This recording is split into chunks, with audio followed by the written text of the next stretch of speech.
د یونما د عمومي مشر سره ناسته ترسره سول. د کندهار ولایت د شهیدانو او معلولینو چارو ریاست رئیس سید مولوي محمد طاهر آغا په خپل کاري دفتر کې د یونما د دفتر عمومي مشر او د کندهار ولایت د بهرنی چارو له رئیس ښاغلي مولوي عبدالشکور حقاني سره لیدنه وکړل. د کندهار ولایت د شهیدانو او معلولینو چارو ریاست رئیس ښاغلي سید مولوي محمد طاهر آغا راغلو میلمنو ته ښه راغلاست وایه او د خپلو خبرو په پیل کې وویل چې د څو لسیزو جګړو او ناخوالو د جنوب غرب زون حوزې ته په زرګونه یتیمان، کونډې او معلولین په میراث پرېښي او نوموړي د یتیمانو، کونډو او معلولینو د بېوزلۍ، ناچارۍ او مظلومیت په مورد هر اړخیزه او ارزښتناکه ویناوې وکړې او همداراز د مجلس ټولو ګډونوالو ته د شهیدانو، د یتیمانو، کونډو او معلولینو د ثبت او تعداد په اړوند پوره معلومات وړاندې کړل. ورپسې د کندهار ولایت د بهرنی چارو رئیس ښاغلي مولوي عبدالشکور حقاني وویل چې د نړیوال خیریه سازمان او بنسټونه دې د ملکي ادارو د مسؤلینو سره په همغږۍ پر مستحقینو او متضرر شوو اشخاص باندې خپلې مرستې او کومک توزیع کړي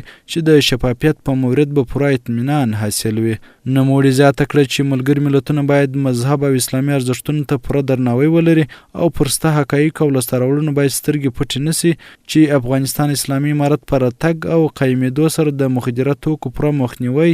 د معتادینو درملنه، د سوالګرو راټولول او هغو ته نقدي او خوراکي توکو په منظم ډول توزیع او د بشپړ امنیت لرونکي هیواد په توګه خپلې لاسته راوړنې یادې کړې. د یونما د دفتر مسؤل د معلولیت لرونکو اشخاصو او بې سرپرسته کورنۍ سره د همکارۍ د نه کولو همدا علت د خپل کلني بودیجې کسر یاد کړ او همدارنګه ژمنه یې وکړل چې د بې سرپرسته یتیمانو، کونډو او معلولینو د لاسنیوي او همکارۍ لپاره به د همدې ادارې سره په همغږۍ نور پروګرامونه ترسره کړي. د غونډې په وروستیو کې د شهیدانو او معلولینو چارو ریاست رئیس سید مولوي محمد طاهر آغا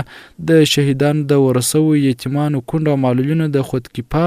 او د بل د محتاجۍ څخه د خلاصون په موخه په مالي، تعلیمي، تحصیلي، روغتیایي، حرفوي، خوراکي او غیر خوراکي توکو په بخښونو کې خپل وړاندیزونه وړاندې کړل او د مننې ترڅنګ د یادو ژمنو پر عملي کېدو ټینګار وکړ.